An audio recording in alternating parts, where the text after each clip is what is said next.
Every night, when the moon climbed high above the rooftops and the stars blinked like tiny silver buttons, Jennifer's bedroom became the safest place in the whole world.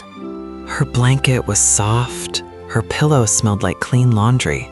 Her favorite books sat beside her bed, stacked like little towers waiting for tomorrow. But on this particular night, something was different. Tap, tap, tap. Jennifer opened one eye. Tap, tap, shuffle, tap. The sound was coming from under her bed. Jennifer froze. She held her breath. Her room was dark, except for one silver stripe of moonlight stretching across the floor. At first, she thought it might be the house settling. Grown-ups always said things like that. It's just the pipes. It's just the wind. It's just the floorboards. But Jennifer knew the difference between a creaky floorboard and tiny footsteps. She slowly pulled the blanket up to her nose. Tap, tap, tap. Jennifer whispered, "Hello?" Oh no, she heard us. Jennifer sat up so fast, her blanket slid onto the floor. Someone had answered. She leaned over the side of the bed, her hair falling forward, and stared into the shadowy space underneath. Who's there? For a moment, nothing moved. Then, from the darkness, a very small voice said, "Please don't scream. We're already late." Jennifer blinked. Late for what? For dream mixing, of course. Jennifer stared harder. Under her bed, between a forgotten sock and a small box of crayons, she saw something glowing. It was not a monster. It was not a spider. It was not even a dust bunny, although there were definitely some suspicious dust bunnies nearby. It was a tiny door. A real tiny door, no taller than Jennifer's hand, with a golden knob, a round blue window, and carvings shaped like clouds. The door was built into the wall beneath her bed, as if it had always been there, waiting for the right night to be noticed. Jennifer slid off the bed and crouched on the floor. I have never seen this before. The door opened a little. That's because most children stop looking under the bed once they decide they're too old to wonder. A tiny person stepped out. He wore a purple coat, silver boots, and a hat shaped like a sleeping moon. His beard was white and fluffy, like a cloud that had forgotten how to float. He bowed politely. My name is Pipwick, Assistant Dreammaker, 3rd Class, Emergency Division. Jennifer narrowed her eyes. There are classes for Dreammakers? Pipwick looked offended. Of course. You wouldn't want an untrained Dreammaker putting flying spaghetti into a dinosaur dream. Jennifer thought about that. Actually, that sounds amazing. Pipwick paused. You have excellent taste, but still, rules are rules. Ding, ding, ding. Pipwick gasped and pulled a pocket watch from his coat. The watch had no numbers. It had tiny pictures instead. A star, a pillow, a dragon, a cupcake, a rainbow, and a very worried-looking chicken. Oh no, we're nearly out of time. Jennifer asked, out of time for what? Pipwick looked at her with wide eyes. The dream kingdom is jammed.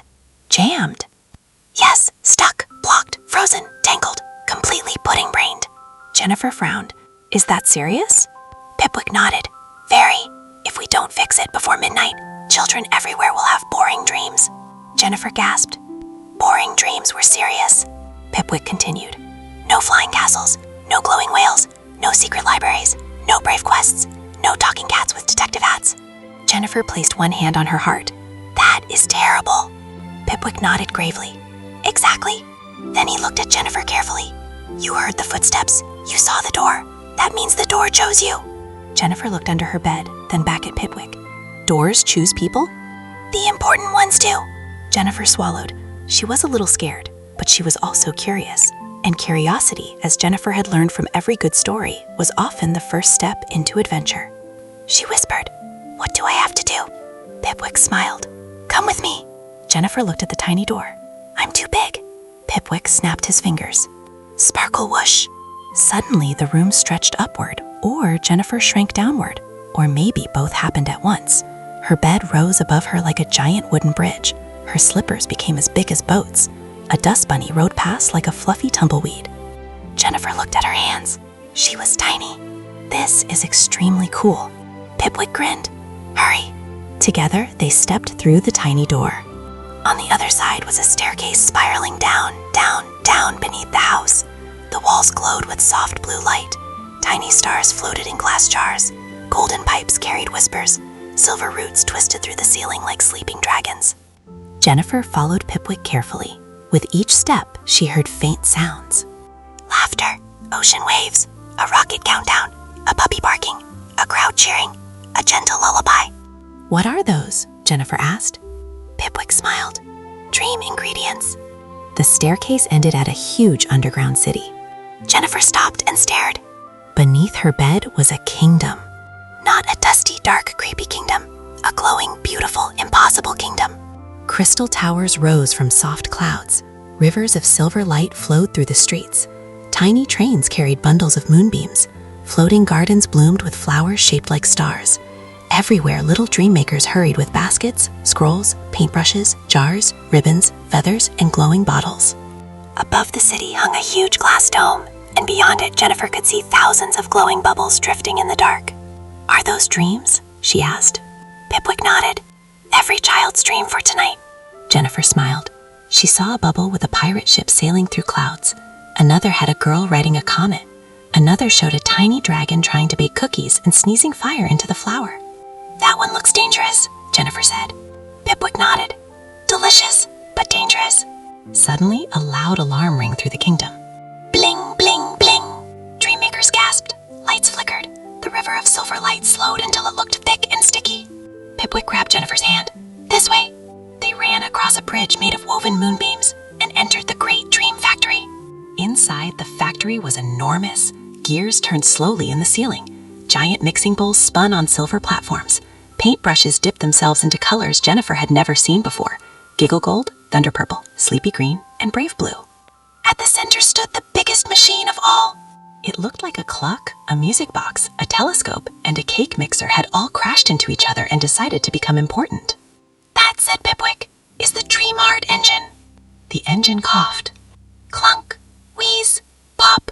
A puff of gray smoke came out. Jennifer wrinkled her nose. It smells like burnt toast. Pipwick nodded sadly. Bad sign. A tall dream maker wearing round glasses hurried over. She had silver hair tied in a bun and a robe covered in tiny moving constellations. Pipwick, she cried, you found the listener?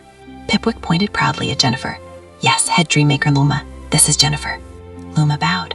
Welcome, Jennifer. I wish we had met under calmer clouds. Jennifer looked at the broken machine. What happened? Luma sighed. The Dream Heart engine runs on 3 things: imagination, courage, and kindness. Tonight, one piece has gone missing. Jennifer looked worried. Which piece? Luma held up a small empty case shaped like a heart. The spark of wonder. The room became very quiet. Jennifer whispered, What does it do? Luma answered softly, It keeps children's dreams alive with surprise. Without it, dreams become flat and gray. They repeat the same thing over and over. Pipwick shivered, like dreaming you're brushing your teeth forever. Jennifer made a face. That is a nightmare. Luma nodded. Exactly. Jennifer looked at the engine. Its lights flickered weaker and weaker. Where did the spark go? Luma pointed to a tunnel behind the factory. It was darker than the rest of the kingdom, and its entrance was covered in sleepy mist. Into the forgotten tunnel. Pipwick gulped. Nobody goes there. Jennifer asked, Why? Pipwick lowered her voice. Because that's where forgotten dreams live. Jennifer imagined old dreams hiding in the dark, dusty and sad. Luma said, We believe the spark of wonder rolled into the tunnel when the engine shook. But dream makers cannot enter. Forgotten dreams become too heavy for us. Jennifer looked at Pipwick, then at Luma, then at the tunnel. But I can. Luma nodded. A child who still wonders can pass through. Jennifer felt a tiny twist of fear in her stomach. She wanted to help, but the tunnel looked lonely. Not scary like a monster. Scary like being left out. Scary like an old toy nobody remembered. Scary like a story with no ending. Jennifer took a deep breath. I'll go. Pipwick's eyes widened. You will? Jennifer nodded. Children need their dreams. Luma smiled. And that is kindness. The engine chose well. Pipwick handed Jennifer a small lantern. Inside it floated a glowing blue butterfly. This is a maybe light, he said. It shines brighter when you believe something is possible. Jennifer held it carefully. What happens if I stop believing? Pipwick hesitated. Try not to. Jennifer stepped into the forgotten tunnel. Music becomes quiet and mysterious. The tunnel was made of smooth, dark stone.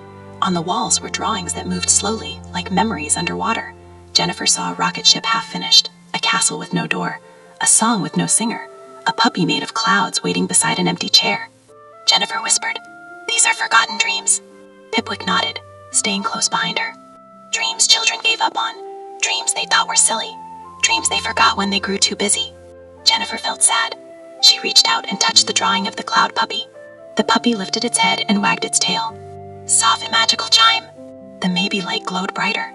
Pipwick gasped, "You remembered it." Jennifer smiled gently. It just wanted someone to notice. They walked deeper. Soon they came to a wide room filled with shelves. On every shelf sat tiny bottles. Each bottle held a faded little scene, a circus on the moon, a rainbow staircase, a library inside a whale, a dancing robot, a snowstorm made of feathers. At the center of the room was a large sleeping creature. Jennifer stopped. The creature was not exactly a monster. It was huge, round, and made of blankets, shadows, old socks, and size. Its ears were floppy. Its nose twitched. Its body rose and fell as it snored. Pipwick whispered, "That is the snoozle." Jennifer whispered back, "Is it dangerous?" Pipwick thought about it. "Only if you wake it up rudely." Jennifer looked around. Where's the spark of wonder? Then she saw it. A small golden spark glowed on the floor, right beside the snoozle's paw. Jennifer took one careful step. The snoozle snored. She took another step. Jennifer had stepped on a crispy dream leaf. The snoozle opened one giant eye. Pipwick squeaked. The snoozle lifted its head. Its voice was deep and sleepy. Who is walking in the room of forgotten things? Jennifer's heart beat fast, but she remembered what Luma said. The engine needed courage. She held the lantern up. My name is Jennifer. I'm looking for the spark of wonder. The snoozle blinked. Why? Because children need dreams. The snoozle yawned, and the room smelled like warm blankets. Children forget dreams all the time. Jennifer looked at the bottles on the shelves. Maybe they don't mean to. But they do, said the snoozle. They grow busy. They stop pretending. They say, that's baby stuff. They leave the little dreams behind. Jennifer looked down. She remembered times when she had pushed away toys she once loved, or stopped drawing something because someone might laugh. The snoozle's voice softened. Forgotten dreams become heavy. I guard them so they don't break. Jennifer looked at the giant creature differently now. You're not keeping the spark because you're bad. The snoozle shook its head. No, it rolled here. I kept it warm. Jennifer smiled. Thank you. The snoozle looked surprised. No one thanks the keeper of forgotten things. Jennifer stepped closer, slowly and politely. Can I take the spark back? I promise we won't forget this place. The snoozle looked at her for a long moment. Then it asked, what dream have you nearly forgotten? Jennifer was quiet. She thought of a drawing book in her desk, a story she had started about a girl who could talk to stars.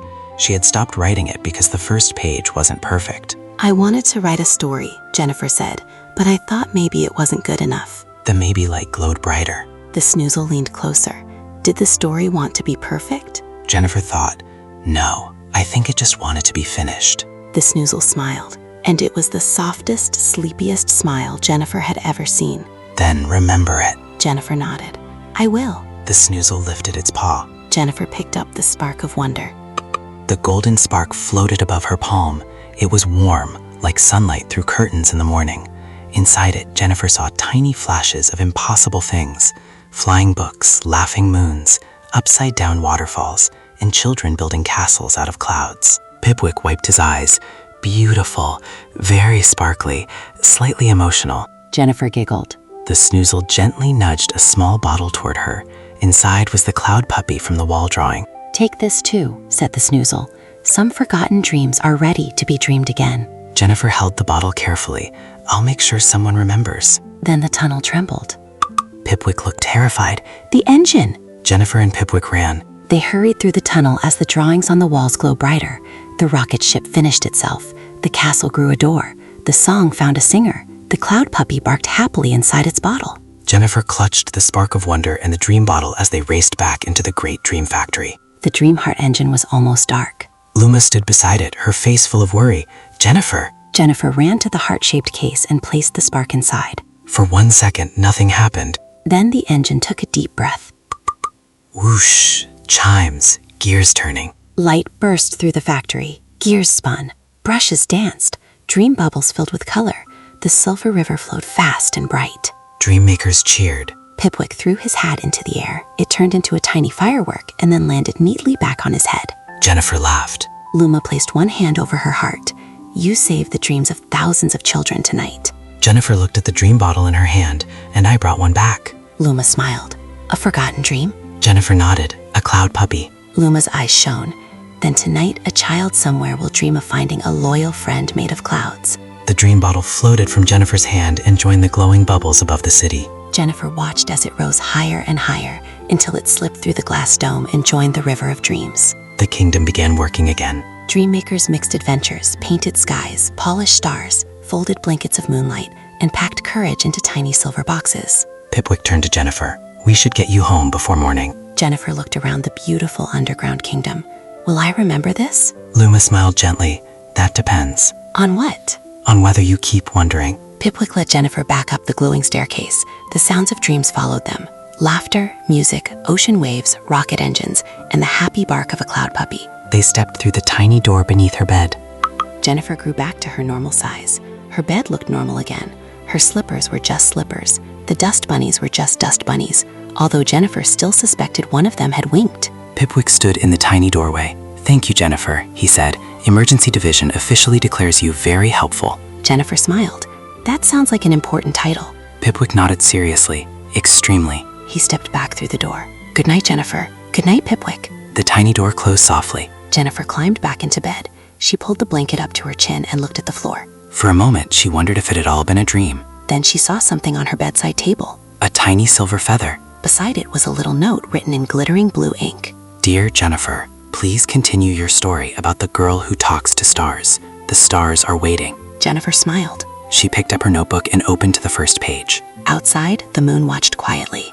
Beneath the bed, far below the floor, the dream kingdom glowed. And somewhere in a child's dream, a puppy made of clouds ran across the sky, barking joyfully at the stars. Jennifer began to write. Because some doors only open when you are brave enough to look. Some dreams only return when you are kind enough to remember. And some adventures begin with the smallest sound in the dark. Soft music fading. Tap, tap, tap. But this time, Jennifer smiled. She knew it was not a monster. It was tomorrow's dream, arriving early.